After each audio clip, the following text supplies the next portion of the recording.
Millionaire marries a woman he can't see and discovers the truth when he finally opens his eyes. He was a millionaire, proud, powerful, and blind. Literally. After an accident stripped away his sight and his ego, Dean made a bold vow. He would marry a woman he couldn't see, to prove love had nothing to do with appearances. But under the soft scent of jasmine in that quiet garden, as she whispered vows he couldn't see, something inside him shifted, and when his vision returned, the truth hit harder than any fall. He had never seen her, and he had never seen himself. Now, she's gone. But is it too late to truly find her? Snow was falling heavily over Aspen that cold February afternoon when Dean Thorne, heir to an industrial empire valued at $1 billion, suffered the accident that would change his life. One moment he was gliding down an exclusive slope, and the next there was only darkness. Temporary blindness, the doctor explained 3 days later. Possibly permanent. We can't know for sure. Dean clenched the luxury hospital bed sheets in his fists. 39 years of arrogance and absolute control reduced to nothing in a second. There's an experimental program, the neurologist suggested. Psychological therapy combined with sensory rehabilitation. 2 weeks later, Dean found himself at the Alpine Retreat Clinic, where the scent of pine and lavender replaced the usual hospital smells. It was there that he heard Ella's voice for the first time. "Good morning, Mr. Thorne," said a soft, melodic voice. "I'm a volunteer in the program. I'll be reading to you today." Her footsteps were as light as feathers on the wooden floor. Dean caught a faint scent of vanilla and something else. "Watercolors?" "I don't need pity," he replied sharply. "I'm not here to pity," she answered calmly. "I'm here to read." For days, Ella showed up punctually. Her voice became Dean's only anchor to a world he could no longer see. She never spoke of herself, despite his pointed questions. One afternoon, as she read poetry, Dean interrupted her. "Have you ever loved someone without really seeing them?" The silence was brief, but revealing. "Every day," she finally replied. "I have a proposal," Dean said, sitting up. "A social experiment. I want to prove that true love exists beyond appearances. And how do you plan to do that, Mr. Thorne?" "Marry me," he said. "A symbolic marriage. No legal ties. Just to prove it's possible to love someone without ever seeing them." The room fell into complete silence. "Why me?" she finally asked. "Because I don't know you. Because I've never seen you. Because your voice is the only real thing I have right now." She took a deep breath before answering. "I accept, on one condition. You'll never know my full name." The ceremony was intimate, held in the clinic's indoor garden. Dean wore a dark suit. She, he was told, wore a simple white dress and a veil that covered her face. Her hands were small, delicate to the touch. When they exchanged vows, Dean never believed he'd speak seriously. "Even if I regain my sight," he promised, "I will love you for who you are, not for how you look." They spent the following days in a strange honeymoon at the clinic's cabin. Late-night conversations, old music, and a silence that, for the first time in his life, he felt no need to fill. One morning, Dean woke up sensing something different. The weight of his symbolic ring felt heavier. He reached out for Ella, but found only cold sheets. "Ella," he called, struggling to sit up. Silence. He fumbled at the nightstand and found an envelope. Inside, his fingers touched stretched fabric. A painting. "Nurse!" he shouted in desperation. "Someone tell me what this is." "It's a portrait of a young woman," the nurse explained later. "A teenage girl with a scar on her neck." Dean's heart stopped. He would recognize that description anywhere. It was her. The girl from the hospital, 22 years ago. How was that possible? "This is impossible," Dean murmured.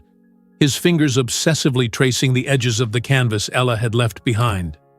It must be a coincidence. His mind traveled back 22 years. A hospital in Massachusetts, the smell of antiseptic, the beeping of machines. His mother, Elizabeth Thorne, slowly being consumed by relentless cancer.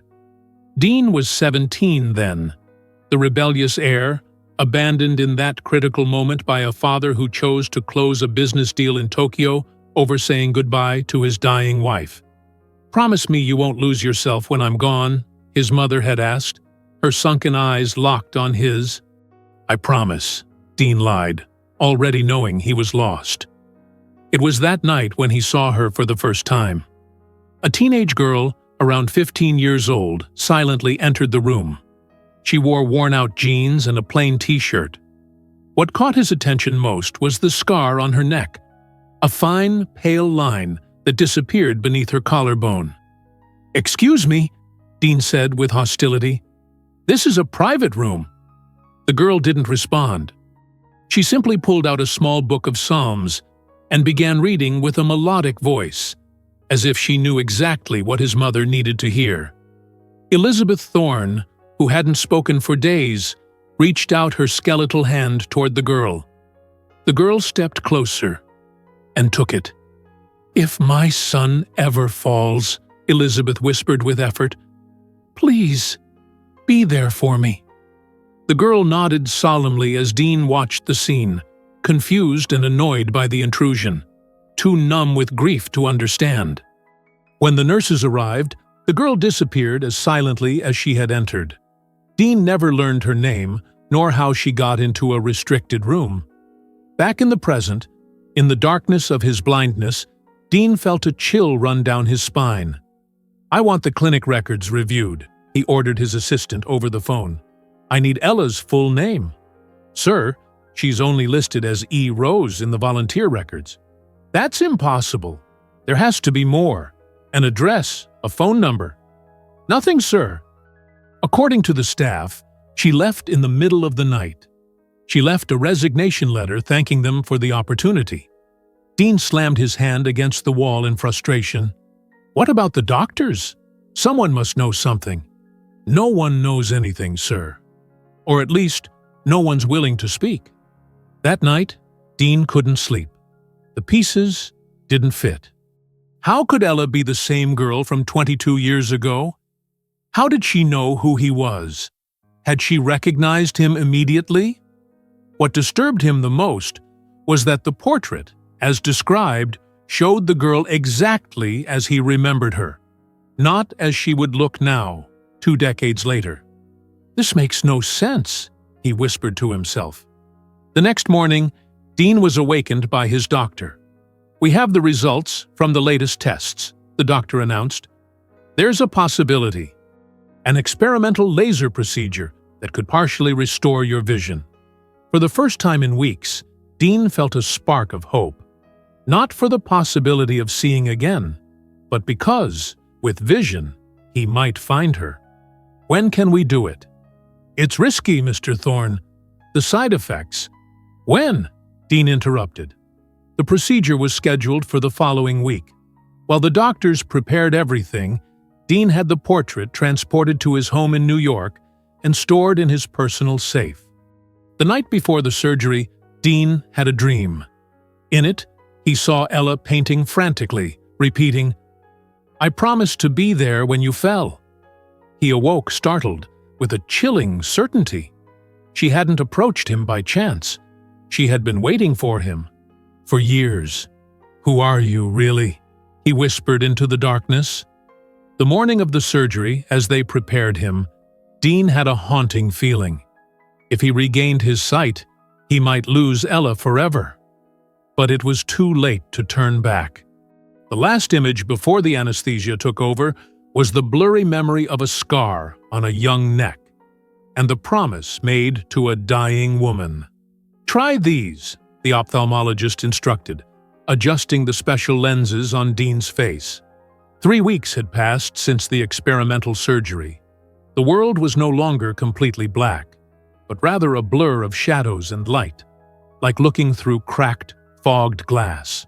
I can distinguish shapes, Dean murmured, blinking hard.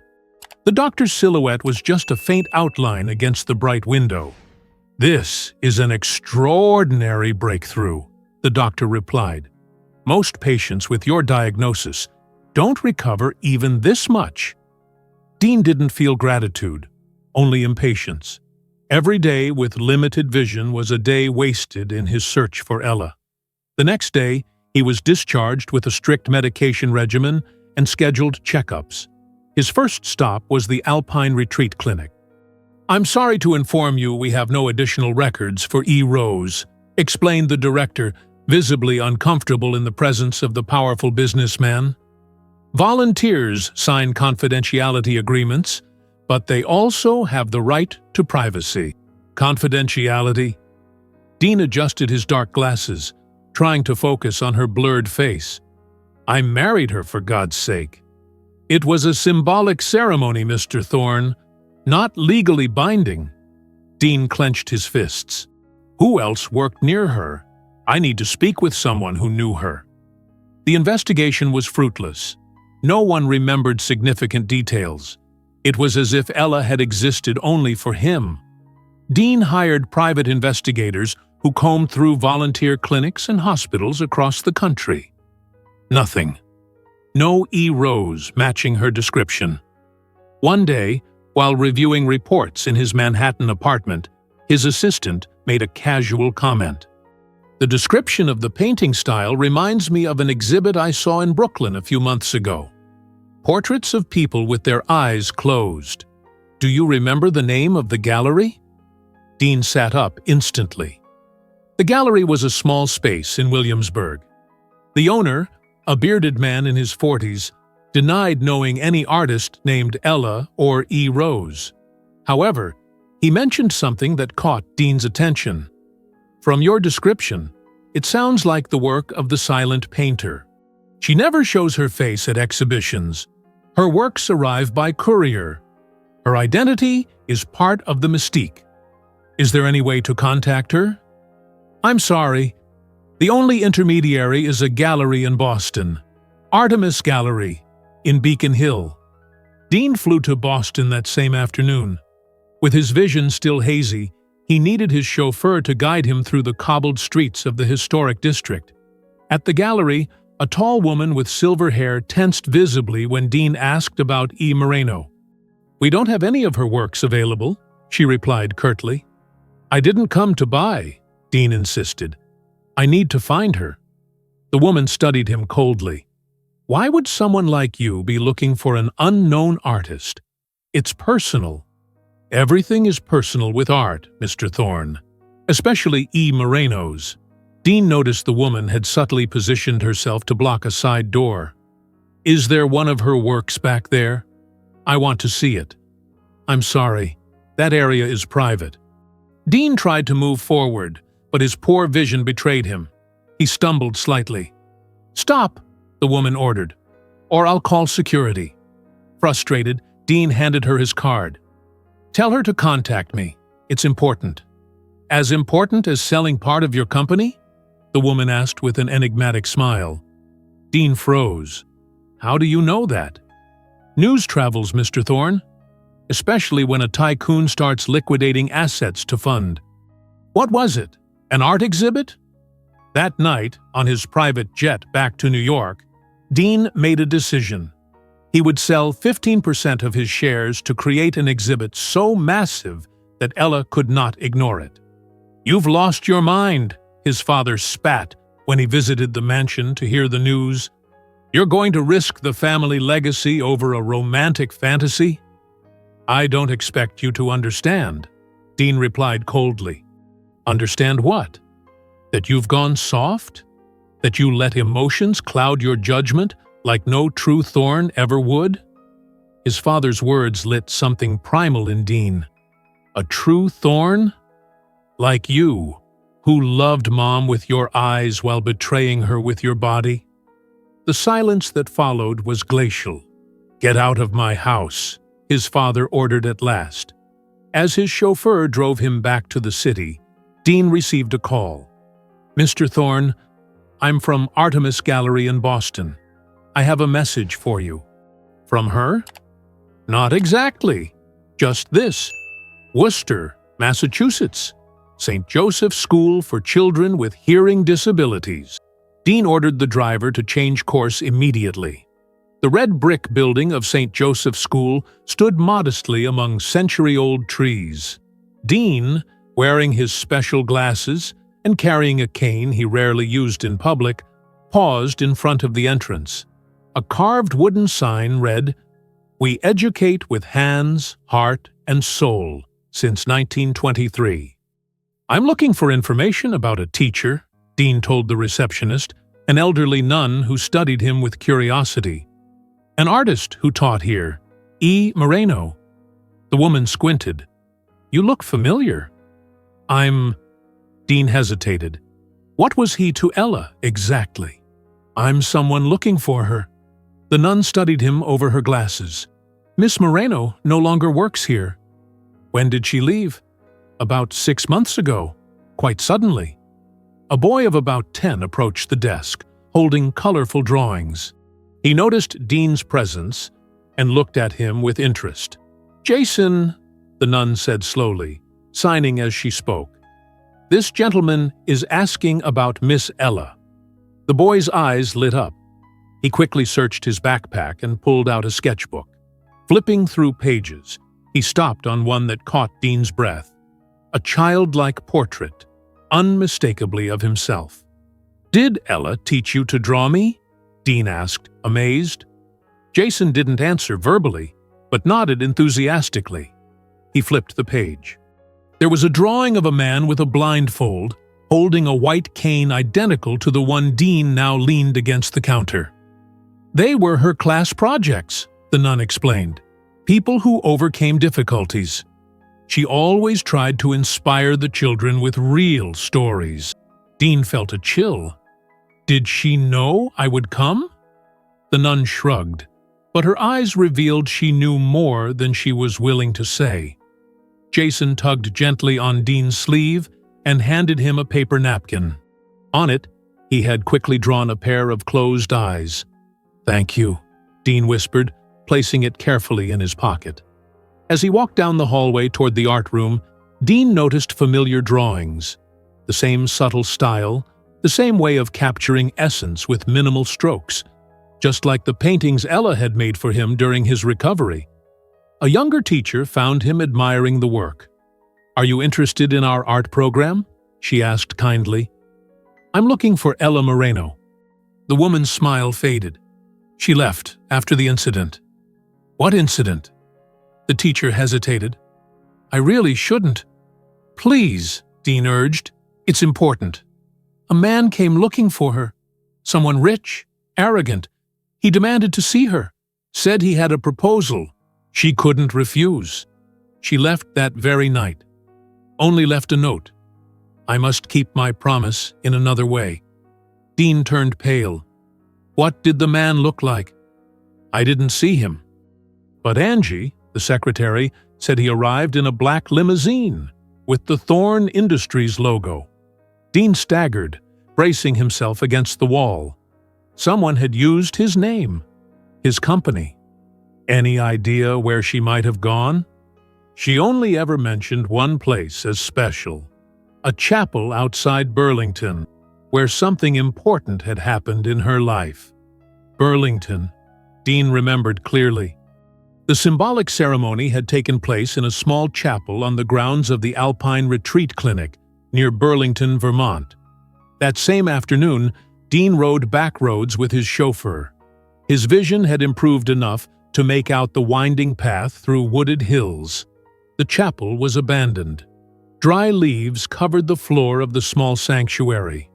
The altar where they had exchanged symbolic vows was coated in dust, except for one clean spot, a perfect rectangle where something had recently rested. Dean slowly approached the altar. There, leaning against its base, was a canvas covered with white cloth. With trembling hands, Dean pulled back the cloth. Despite his blurred vision, he immediately recognized his own face, masterfully painted. In the portrait, his eyes were not merely closed, they were blindfolded. A small envelope was attached to the frame. Inside, a note written in elegant handwriting read, "You'll only see me when you no longer need your eyes to recognize me." Dean's mansion in Greenwich had become a fortress of silence. The curtains remained drawn, the phone disconnected. Dean had dismissed his personal chef and most of the staff, keeping only his loyal housekeeper and a driver. "Sir, you must eat something," Martha insisted each morning, leaving trays that returned untouched. In his study, blank canvases piled up next to failed attempts to paint Ella based solely on his tactile memory and that brief vision from more than 2 decades ago. "I can't remember her face," Dean muttered, throwing another brush against the wall. "How is it possible that she remembers me so perfectly?" One afternoon, while staring at the failure of his latest effort, he made an impulsive decision. There was one person who might have answers. "I need you to locate Agatha Wilson," he told his lawyer over the phone. "She worked as my mother's housekeeper until her death." "Mr. Thorne? That was over 20 years ago. Find her. Offer whatever it takes." Agatha Wilson lived in a modest retirement home in Connecticut. At 82, she still had the same sharp gaze and upright posture Dean remembered from his childhood. "Never thought I'd see you here, boy," the old woman said, watching him from her rocking chair on the porch. "You look so much like Elizabeth, it hurts to look at you." Dean sat across from her, both hands resting on his cane. "I need to ask you about the hospital where my mother died." Agatha's eyes narrowed. "Why now? After so long? I'm looking for someone. A girl who was there. About 15 years old at the time, with a scar on her neck." The old woman went still. The only sound was the creak of the rocking chair on the wooden floor. "Sophia's daughter," she murmured at last. Dean leaned forward. "Sophia?" "Sophia Moreno.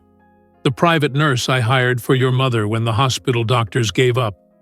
A chill ran down Dean's spine. "Moreno? An extraordinary woman. She left everything behind in Puerto Rico to give her daughter a better life in Massachusetts. She worked double shifts to pay for the girls' art school." "Ella," Dean whispered. The teenager in the hospital was Ella Moreno. Agatha nodded slowly. "Elizabeth and Sophia became close during those last months. Your mother adored little Ella. She used to say she had eyes that could see the soul. When the girl survived an accident that nearly cost her voice, leaving that scar, your mother called it a miracle. Why didn't I ever know about them?" The old woman looked at him with reproach. "Would you have valued it then, Dean? You were an angry teenager, furious at the world, avoiding the hospital, running from your grief." Dean looked down, shame burning in his chest. "There's something else," Agatha continued, rising with difficulty. She disappeared into the house and returned with a weathered wooden box. "Sophia gave me this before she passed. I never had the courage to send it." Inside the box was a yellowed, handwritten letter. Dean took it with trembling fingers, bringing it close to his eyes to read the faded script. "Dear Agatha, if anything ever happens to me, please tell Ella to take care of him when the time is right. Elizabeth saw something in my daughter that I see too. A strength that transcends the visible. Ella promised to be there if Dean ever fell. I promised to care for them both, even when I'm no longer here. With love, Sophia." Tears blurred the little vision Dean had recovered. "What happened to Sophia?" he asked in a hoarse voice. "Pancreatic cancer, 5 years ago. The same disease that took your mother." Dean felt like he couldn't breathe. "Ella kept the promise she made to my mother. She appeared exactly when I lost my sight." "The Morenos were always people of their word," Agatha said with a quiet nod. "Unlike others, I know." The remark carried a silent reproach that Dean couldn't ignore. "How can I find her now?" Maybe the question isn't where she is, but why she left? Dean fell silent, reflecting. Finally, he understood. The arrogance with which he had proposed the symbolic marriage. The way he had treated it like a social experiment. A game to prove something to the world. She didn't want to be part of a spectacle, he murmured. That girl carried a promise for 22 years, Dean. Not to gain anything in return, but because she made it with her heart. Back at his mansion that night, Dean stood before the portrait Ella had left, now hanging in his study. For the first time, he didn't try to see every detail with his damaged eyes. Instead, he closed his eyelids and extended a hand, gently brushing the painted surface, reconnecting with the essence he had felt in the darkness. "I will find you," he whispered into the silence, "not to prove anything to the world, but to thank you for seeing what I was too blind to recognize, even when I had perfect vision." The announcement appeared simultaneously in several art magazines. Sophia M. Gallery will open its doors in Boston this fall, dedicated exclusively to emerging artists and sensory art. The press release, deliberately brief, made no mention of the anonymous investor behind the project. Dean had sold another 10% of his shares to fund it, unleashing a storm on Wall Street and the fury of Thorne Industries' board of directors. "It's a personal investment," was his only explanation. The gallery occupied a restored former warehouse in Boston's Arts District. The main space was designed to be accessible to people with visual impairments. Tactile sculptures, detailed audio tours, and braille descriptions accompanied each work. A special section, Art in the Dark, allowed visitors to experience the creations blindfolded, guided only by touch and sound. "I need you to contact every school for visually impaired children in the country," Dean instructed his assistant. "We'll offer free workshops and transportation to visit the gallery." 3 months after opening, Dean was personally teaching tactile painting techniques to a group of teenagers. "Art isn't in what your eyes see," he explained, guiding a blind girl's hands over a textured canvas, "but in what your heart feels." That afternoon, as the gallery closed, his assistant handed him an envelope with no return address. It came by courier. The delivery man insisted it was urgent. Maytoy. Inside was a photograph of a small abandoned church and a handwritten note. "Burlington Hills, Rural Road 27. When you're ready to see without looking." Dean left that same night. His vision had improved enough to distinguish shapes and colors, though details remained blurry. The road wound through hills covered in autumn trees until he reached a stone church almost hidden by vegetation. The interior was lit by dozens of candles. Paintings hung at precise intervals along the walls. Dean walked slowly, studying each piece. Portraits of people with closed eyes. An elderly man. A woman holding a baby. A soldier. All captured in moments of deep introspection. At the back of the church, on an easel near the altar, stood an ornate mirror. Dean paused before it, staring at his own hazy reflection. "What am I supposed to see?" he murmured. The answer came as a whisper in his mind. Himself, truly, for the first time in his life. On each side wall, there were small metal plaques. As he touched them, he felt barely perceptible inscriptions. He ran his fingers slowly, deciphering, "We are not what we see, but what we feel." Dean sat on a worn bench, overwhelmed by a sudden revelation. The exhibition was never meant to draw Ella toward him. It was to show him the path to her, and to himself. The last light of the day filtered through the broken stained glass, casting colored fragments on the dusty floor. In that moment, Dean made a decision that would have been unthinkable months earlier. He called his lawyer from the abandoned church. "Prepare the documents for my formal resignation from the Thorne Industries board," he instructed, "and establish a foundation for sensory art. Anonymous, without my name on anything. Mr. Thorne, this is..." It's not a request, Charles. It's a decision made. As he walked through the church one last time, he noticed something strange. Under the natural ultraviolet light of dusk, hidden signatures appeared on each painting. All bore the same initials. E.M. Dean stopped in front of the final painting, the only one without a visible signature. As he leaned in closer, he noticed a different inscription, written in ink that only revealed itself under certain light. E.M. I saw you long before you ever looked. Back in Boston, Dean completely transformed his life. He sold his Manhattan penthouse and moved into a modest apartment near the gallery. Every morning, he taught tactile art to groups of children and adults with visual impairments. One day, a deaf girl asked him through sign language, "Why are all the eyes closed in the paintings?" "Because sometimes," Dean replied as the interpreter translated, "we need to close our eyes to see what truly matters." Dean Thorne's transformation, from arrogant tycoon to devoted art teacher, did not go unnoticed. What no one knew was that every night he returned to the abandoned church, waiting for a sign. And every morning he left empty-handed, but with a heart strangely fuller. The envelope arrived on a rainy Tuesday, on the exact 20th anniversary of Elizabeth Thorne's death. Dean immediately recognized the seal of Langdon and Associates, the law firm that had handled his mother's will. "A package kept with specific instructions to deliver it on this date," explained the lawyer, a man who had barely been an intern when Elizabeth passed. "I must admit, it's unusual. I've never handled a clause with such a long delay." With slightly trembling hands, Dean opened the package in the privacy of his apartment. It contained a letter and a small cassette recorder. The letter, written in his mother's elegant handwriting, was brief. "Dear Dean, if you're reading this, 20 years have passed since my departure.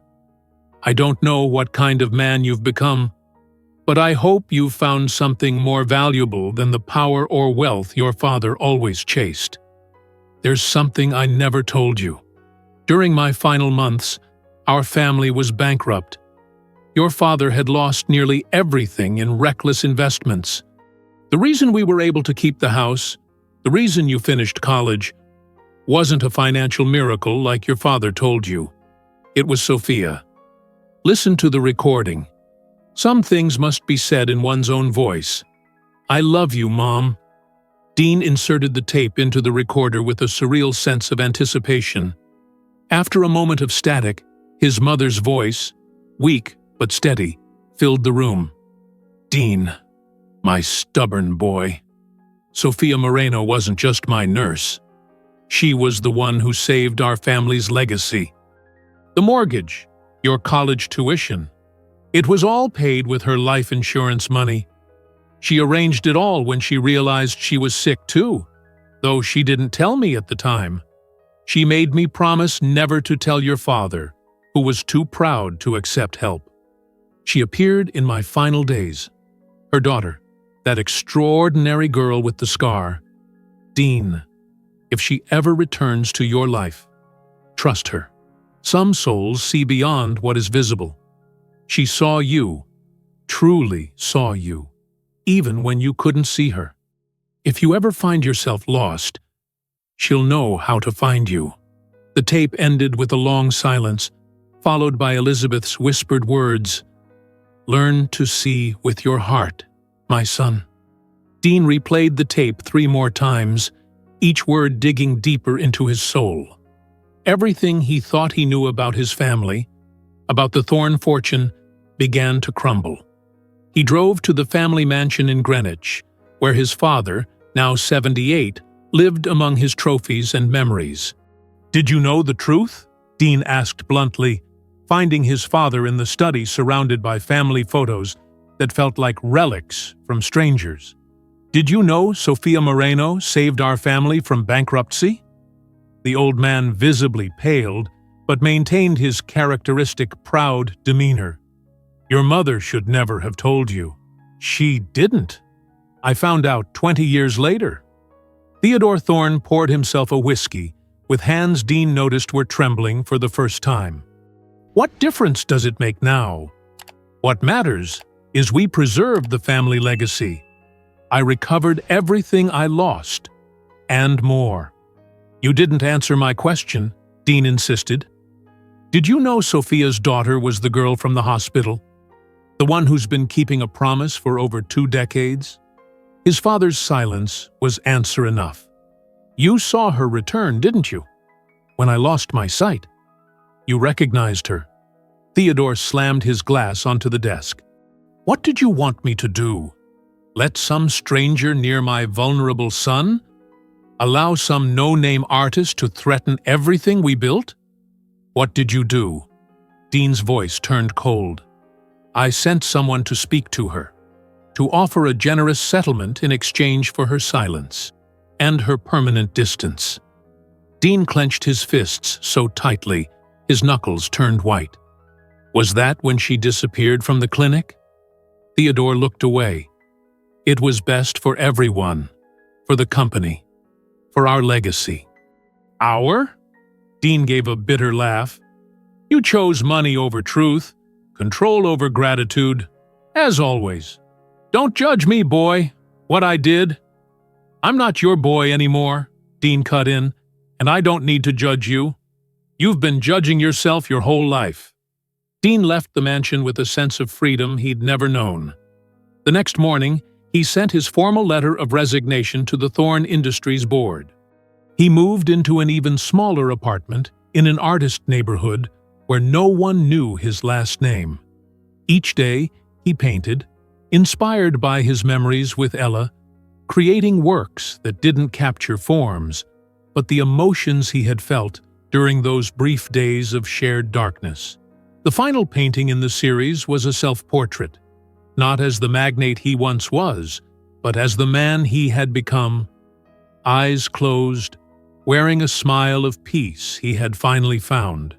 Snow was falling gently over Boston that December, blanketing the cobblestones of the Arts District in white. The Sophia M. Gallery had grown into an international reference point for sensory art. Exhibitions of non-visual artists and its innovative education program drew visitors from around the world. Dean, now 42, with a salt and pepper beard he never would have allowed in his former life, supervised a painting workshop for elderly adults with visual impairments. His own eyesight had improved considerably, though it would never be perfect again. True art happens when we embrace our limitations and transform them into our greatest strengths, he explained, while guiding the hands of an elderly woman across a textured canvas. Winter had brought significant changes. The gallery expanded to include a conservatory where deaf children performed visual concerts using color and light, synchronized with vibrations they could feel through a specially designed floor. "Mr. Dean," called Jessica, the young receptionist. "You have an urgent call from the night curator." Dean frowned. It was Sunday. The gallery was closed to the public. "What's going on, Marcus?" "A new painting just appeared," the curator said, clearly unsettled. "In the main hall." "I don't understand how—" We checked the security footage. Nothing. It's as if it appeared out of nowhere. "I'm on my way."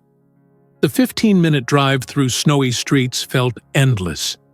Dean entered hurriedly, ignoring the beauty of the building lit with Christmas lights. In the center of the main hall, atop an easel that didn't belong to the gallery, rested a medium-sized canvas. The portrait depicted Ella, not as the teenage girl from the hospital, but as she would be now, a woman in her 30s. She smiled gently, radiating a serenity that conveyed peace, even from within the painting. What seized Dean's attention was the detail on her neck. She wore a medallion bearing a symbol he instantly recognized. It was the same one his mother had always worn, a unique design Elizabeth once described as the symbol of promises that transcend time. Dean collapsed to his knees before the painting, tears clouding his partially restored vision. "She was here," he whispered, reverently touching the edge of the canvas. "Should I check the exterior cameras?" Marcus asked, bewildered by his boss's reaction. "No," Dean replied. "She doesn't want to be found that way." That night, Dean remained alone in the gallery, sitting in front of the portrait for hours. There was no visible signature, but he didn't need one to know who had painted it. "I searched for you in every face, in every voice," he said into the silence. "But I never understood. You didn't want to be found. You wanted me to find myself first." The next day, he made a decision. He stopped searching for her actively. If fate meant to bring them together again, it would find a way. In his apartment, he wrote a long letter, pouring into it everything he had learned, everything he had felt since that first encounter in the dark. When he finished, he didn't send it. Instead, he burned it in the small fireplace as a silent offering to the universe. In the weeks that followed, Dean began working on a new series of paintings. They weren't portraits of Ella, nor self-portraits. They were abstract representations of invisible concepts: promises, gratitude, redemption. He titled the collection Invisible Promises. Each piece incorporated a small hidden symbol, visible only under certain light or from a particular angle. The medallion Ella wore in her portrait, the same one Elizabeth Thorne had worn until her last day. Spring arrived with an unexpected proposal. The Museum of Modern Art in New York wanted to feature invisible promises as part of an exhibition on artists who found their voice through physical limitations. Dean accepted on one condition: the exhibition had to be fully accessible for people with visual and auditory disabilities. And so, nearly 3 years after losing his sight, Dean Thorne, now known in the art world simply as Dean T., prepared for his official debut as an artist in the very city he once conquered as a magnate. The night before his trip to New York, while packing, he received a package with no return address. Inside was a medallion identical to the one Ella wore in her portrait, along with a handwritten note: "Eternal promises need no witnesses." The imposing building of the Museum of Modern Art in New York stood in stark contrast to the intimate atmosphere Dean had envisioned for his first and only exhibition under his real name. However, he had managed to strike a compromise. A special section, separate from the main event, would feature invisible promises. "Guests are starting to arrive," his assistant reported, glancing nervously at her watch. "It's madness out there." Dean adjusted his tie, a gesture reminiscent of his former corporate life. "Did you send the special invitations?" "Yes, though." It was unconventional. The guests had received something unique. Not a formal invitation with time and address, but a small medallion bearing the symbol that had become Dean's recurring motif.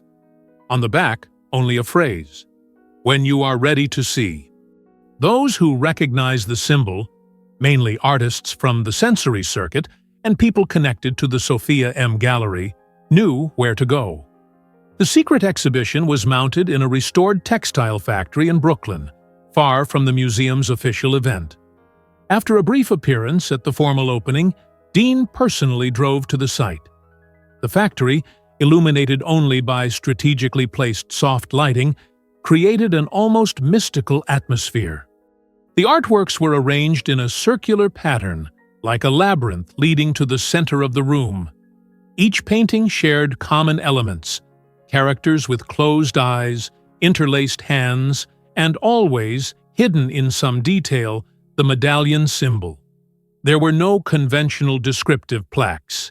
Instead, each piece was accompanied by a small music box. When opened, it played a unique melody that captured the emotional essence of the painting, allowing even blind visitors to see through sound. In the center of the space, Dean had placed a single chair. On it rested a delicate silk handkerchief embroidered with floral patterns, the same one Ella had worn during their symbolic wedding in the Vermont chapel. Guests arrived discreetly, in small groups: artists, therapists, educators, families of children with disabilities. No critics, no investment-hungry collectors, no representatives of the social elite that once made up Dean Thorne's circle. As he moved through the space, greeting each visitor with genuine warmth, Dean felt a different presence. A boy of about 12 watched him intently from across the room. He recognized him instantly. Jason, the deaf student from St. Joseph's School in Worcester. The boy approached with determined steps and handed him an envelope. Dean opened it with slightly trembling hands. Inside was a small pencil portrait, extraordinarily detailed for a child. It showed Dean sitting in this very exhibit, looking ahead with a serene expression. Turning the drawing over, he read the inscription on the back. "You saw me. Finally." It wasn't signed, but Dean knew instantly who had sent the message. He looked at the boy, who gave him a knowing smile before disappearing into the crowd. Dean scanned the room, searching every face, every silhouette. Was she here? Watching him from some hidden corner? But something in him had changed. He no longer felt desperation. In its place was deep gratitude, not just for the search, but for the journey itself. The exhibition continued until midnight. One by one, the visitors left, taking with them small reproductions of the works, each paired with a miniature music box. At the end, Dean was alone in the wide space. He walked to the central chair and picked up the handkerchief, feeling its softness, recognizing the subtle scent that somehow still lingered, like a stubborn memory refusing to fade. "Thank you," he whispered into the silence. There were no tears, only peaceful acceptance. For 3 years he had searched for Ella, but in truth, he had been finding himself. He turned off the lights one by one, plunging the factory into a darkness that no longer frightened him. Before leaving, he carefully folded the handkerchief and placed it back on the chair. His final gesture of gratitude to the one who had taught him how to truly see. Some paths are not meant to be walked together, he reflected as he closed the heavy metal door. Sometimes, crossing briefly is enough to transform 2 lives forever. The taxi waited for him under the falling snow that once again blanketed Brooklyn. In his pocket, the medallion he had received days before felt warmer, like a small reminder that some stories don't need a conventional ending to be complete. As the vehicle drove away, Dean didn't look back. His vision, though still limited, could now see what truly mattered. The road ahead, lit by a fulfilled promise and a heart finally at peace. 5 years had passed since the exhibition in Brooklyn. Central Park glowed with the colors of autumn. A spectacled Dean, with his vision now stabilized though never fully recovered, appreciated with renewed gratitude. Sitting on a bench near the lake, he watched a group of children painting under the guidance of a young art teacher. The program, Colors Without Borders, funded by his foundation, brought art classes to parks and public spaces across the country. The crisp October wind rustled the leaves around him. At 47, Dean had found a balance he never thought possible. He lived modestly in an apartment in Chelsea, dedicating most of his time to teaching and to his foundation. Thorne Industries flourished under new leadership, while he retained a minority stake, most of which he channeled into social causes. His father had passed away the year before, leaving behind a letter Dean had yet to find the courage to open.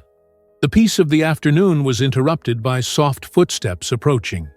A young woman carrying a baby stopped in front of his bench. "May I sit?" she asked, her voice faintly familiar. Dean nodded, observing her with curiosity. She looked to be in her early 30s, with features that vaguely reminded him of someone he couldn't quite place. The woman settled the baby, a girl of about 6 months, who stared at him with wide, curious eyes. "You're Dean Thorne, right? The artist?" "Just Dean now," he smiled. "It's been a long time since I used the last name in my work." The young woman nodded, as if confirming something she already knew. With careful movements, She pulled a flat, cloth-wrapped package from her bag. "This is her final gift to you," she said, handing it to him. Dean felt time stop. From her? With trembling hands, he unwrapped the package. It was a small painting, exquisitely detailed. The canvas depicted an impossible scene. Dean, his mother Elizabeth, and Ella sitting at a table that had never existed in real life, sharing a moment of family warmth that had never happened. The baby reached out her chubby little hand and touched Dean's face on the painting. "My name is Clara," said the young woman. "Ella Moreno was my aunt. She asked me to deliver this when you were ready." She paused, looking straight into Dean's eyes. "She passed away 6 months ago. Leukemia. But she knew that someday you would understand." Dean closed his eyes briefly, processing the weight of her words. He didn't feel the devastating heartbreak he would have years ago. Instead, a melancholic acceptance. "How did she know I'd be here today?" Clara smiled softly. "She didn't. I've come to this park every Sunday for months, hoping to find you.